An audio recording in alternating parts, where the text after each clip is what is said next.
You looked at your list this morning, and something tightened in your chest. Not just the length of it, though the length was certainly part of it, but the weight. The sense that every item on that list carries a cost you are not sure you can afford. Time, energy, emotional bandwidth. The particular kind of focus that this particular season of your life has already stretched very thin. If you sat down this morning and the very sight of what you have to do made you feel exhausted before you had even begun, this space is for you. There is no judgment here.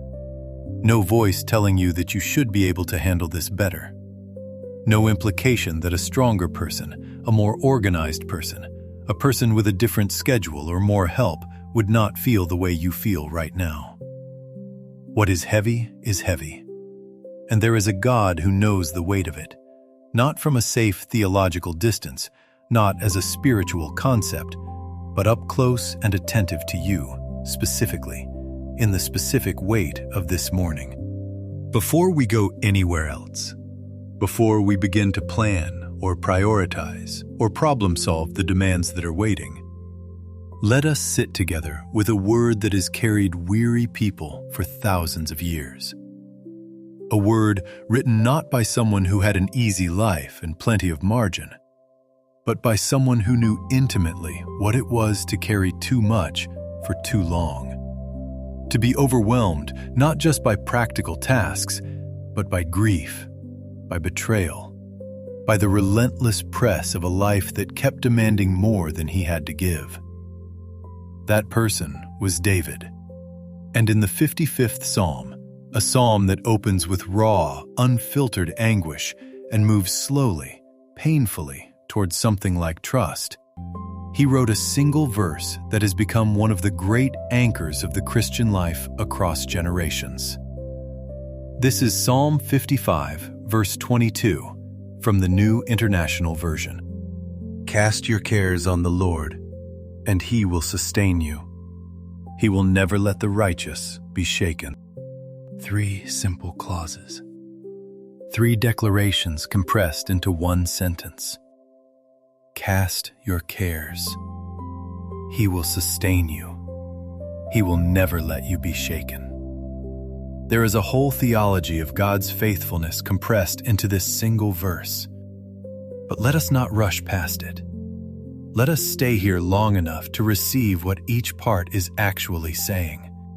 Because there is more in each clause than a single reading can absorb. Cast your cares.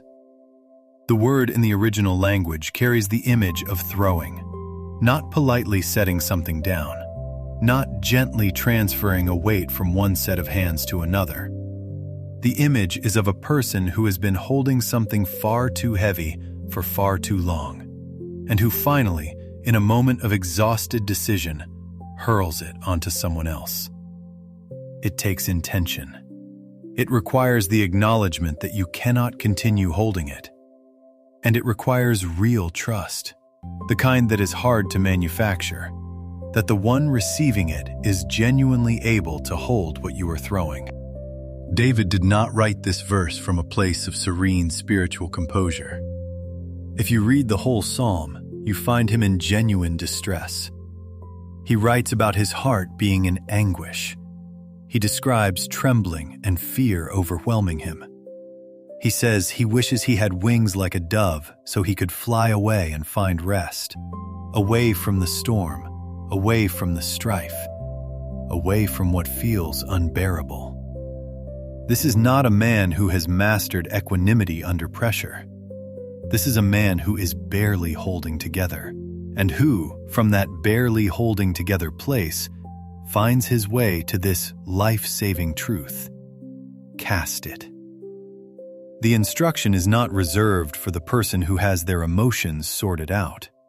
It is precisely for the person in anguish, for the person whose heart is in distress, for the person who looked at their list this morning and felt the particular heaviness you are feeling right now.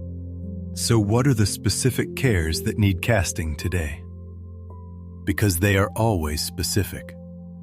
Worry never stays abstract for long. It has a name, a shape, a texture. The thing heaviest on your heart this morning is not a general category, but a particular situation. A relationship under strain. A financial pressure with a specific number attached to it. A health concern sitting in a specific corner of your life. A deadline that does not care how tired you are. A responsibility you cannot hand off to anyone else and cannot stop thinking about. And sometimes it is not one large thing, but a pile of medium things.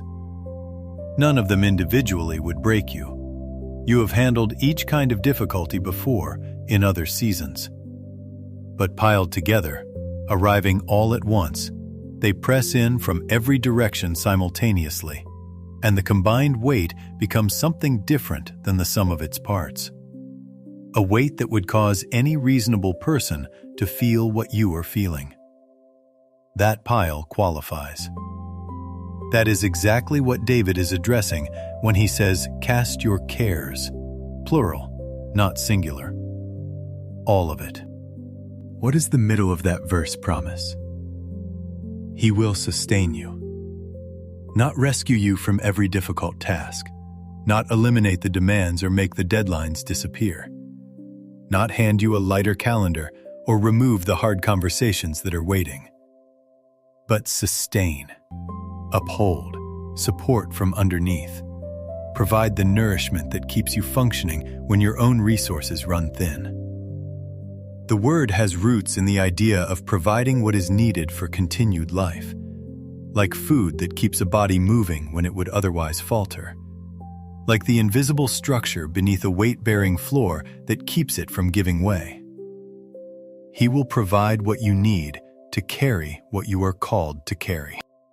That is not a small promise. That is actually everything. Because the question on your heart this morning is not whether the tasks can be accomplished by someone who has plenty of energy and a light spirit. The question is whether they can be accomplished by you, right now, at this level of tired, in this season of your life, with what you actually have to bring. And the answer that verse gives is yes, because you will not be doing it in your own strength alone. There is a companion passage to this word from David, and it comes from a voice even more authoritative, the voice of Jesus himself, speaking in the Gospel of Matthew, chapter 11, verses 28 through 30. These words were spoken to a crowd that included ordinary people with full lives and real burdens, working people who understood in the marrow of their bones what it meant to carry a load that never seemed to lighten. Come to me, all you who are weary and burdened, and I will give you rest. Take my yoke upon you and learn from me, for I am gentle and humble in heart, and you will find rest for your souls. For my yoke is easy, and my burden is light. Come to me, all you who are weary. Not some of you, not the ones who have lighter loads and just need a little encouragement. All who are weary, all who are burdened, including you with this list, with this weight, with this mourning as it actually is. He is speaking directly to you. The word is, come. And the invitation does not require you to arrive in any particular spiritual condition. It does not ask you to have already tried everything else. It does not demand that your emotions be under control or your faith be at a certain level before he will receive you. It simply says, come. Bring yourself and what you are carrying. The act of turning toward God, the honest, imperfect, exhausted turning, is already the beginning of what he is offering. The rest he promises is not the rest of an empty calendar. That may not be your reality in this season, and perhaps not for a long time. It is not the rest of fewer responsibilities. It is rest for your souls. A depth of quiet at the center of your being that can coexist with a full and demanding day. the peace that is not dependent on the circumstances being manageable, but on the God who accompanies you being faithful and strong. Take my yoke upon you and learn from me. A yoke in the agricultural world Jesus inhabited connected two working animals to share a load. When a young ox was being trained, it was often paired with an older, stronger one, and the yoke allowed the more experienced animal to bear more of the weight, while the younger one learned the rhythm of the work. That is the image Jesus offers. He is not asking you to take on more. He is saying, "Come alongside me, and we will carry this together." I am not harsh with the ones who are struggling. I am gentle. I will not shame you for being tired. Your to-do list does not disappear when you come to Jesus in prayer this morning. The emails are still in the inbox. The deadlines are still real. The conversations that need to happen, the responsibilities that cannot be postponed, they remain. But the way you carry them shifts. Not always because you suddenly feel more energized, though sometimes something does lift, but because you are no longer carrying them alone. A burden carried alongside the strength of God is a different weight than the one you have been hauling by yourself. Let us be honest about what makes a to-do list feel heavier than its actual contents. Sometimes it is pure volume, but often the real weight is not in the tasks themselves, but in what each task represents. The email you have been avoiding is not just an email. It is a relationship that needs something you are not sure you can give. The appointment on the calendar is not just a meeting. It is a situation that could go several ways. And you are carrying the anxiety of all of them at once. The thing you need to do for someone you love is not just a task. It is the quiet fear that you will fall short of what they need from you. When you carry not just the tasks, but the emotional weight underneath them, the list becomes something closer to a catalog of fears. And fear adds to weight without adding to capacity. It does not make you more able to do the things. It just makes everything heavier while you try to do them anyway. This is exactly why David's word is so practical. Cast the fear underneath the task, not just the surface item. Cast the dread of the hard conversation. Cast the anxiety about whether you will be enough.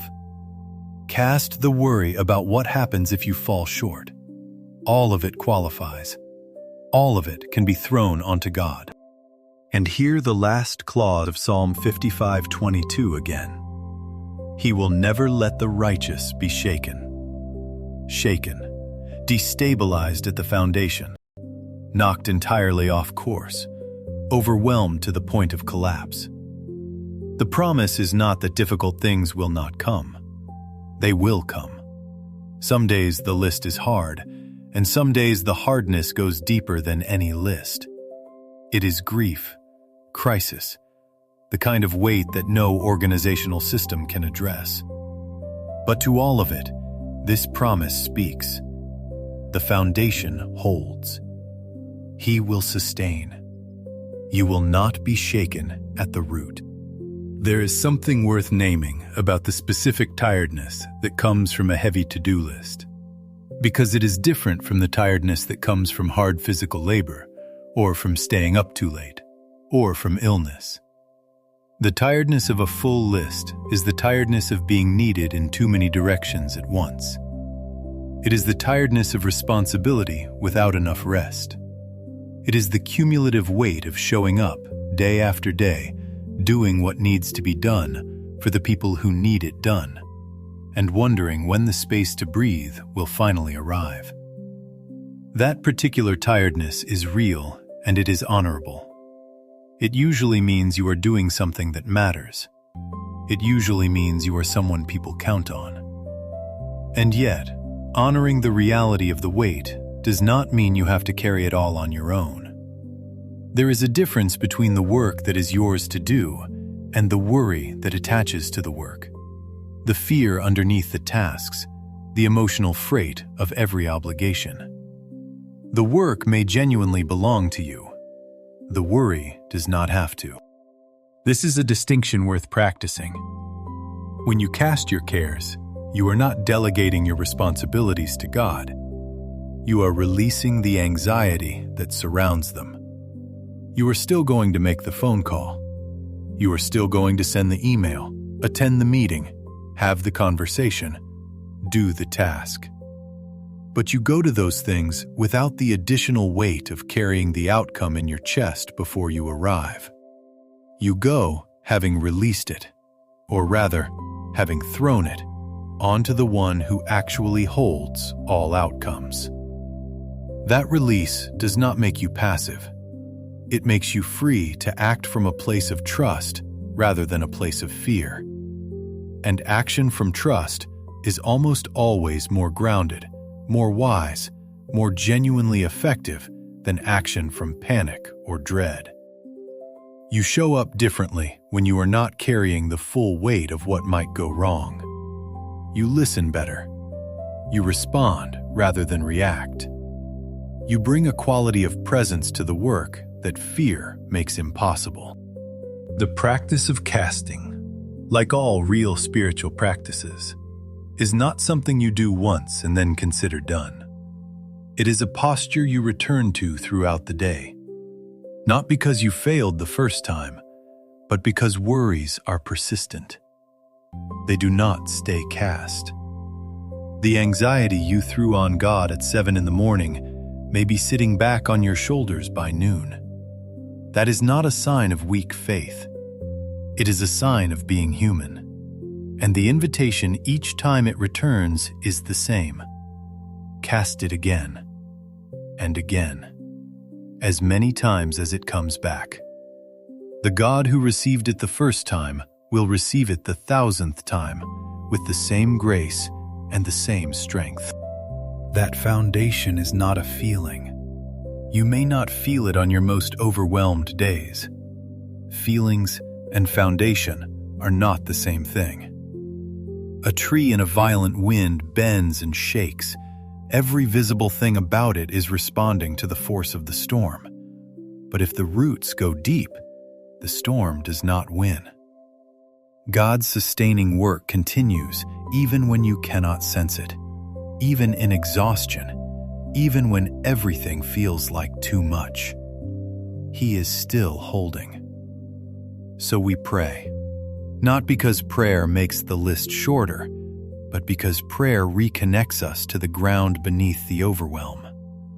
Prayer is the act of casting, the actual, deliberate, practiced work of bringing what we are carrying to the God who can hold it. Prayer is how we stop trying to manage everything alone and start trusting the one who is stronger than our to-do list, stronger than our fear, stronger than the accumulated weight of this particular season. Father, I come to you this morning carrying more than I want to admit. The list in front of me today is not just long, it is heavy.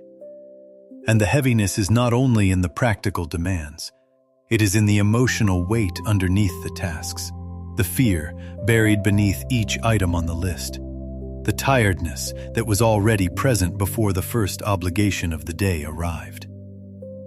You already know what is on my list. You know the items I have been avoiding, the ones I am dreading, the ones I carry not because I want to, but because they are mine to carry.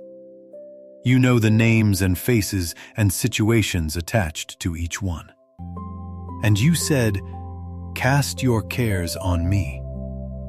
So I am casting them, right now, before the day takes hold. The practical weight and the emotional weight and the weight I do not have clear words for.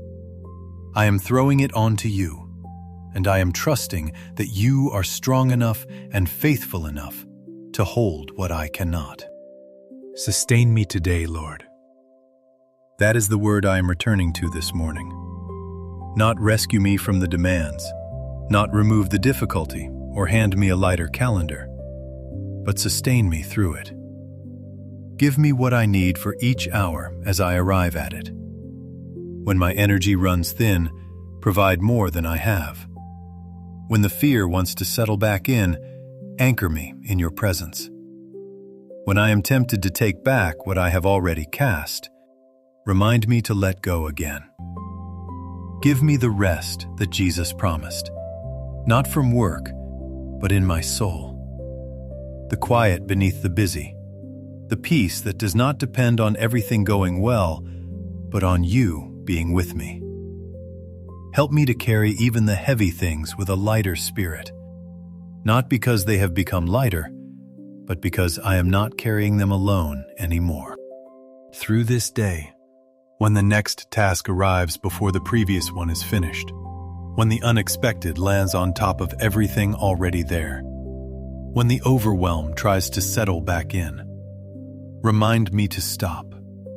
Even for one breath, cast it again. I will cast it as many times as the day requires, and I trust that you will be there each time to receive it. For others who are also carrying more than they should have to today, whose lists include burdens I may not even know about, let your sustaining grace reach them. Let them find, even in the midst of the demands, the rest that Jesus offers.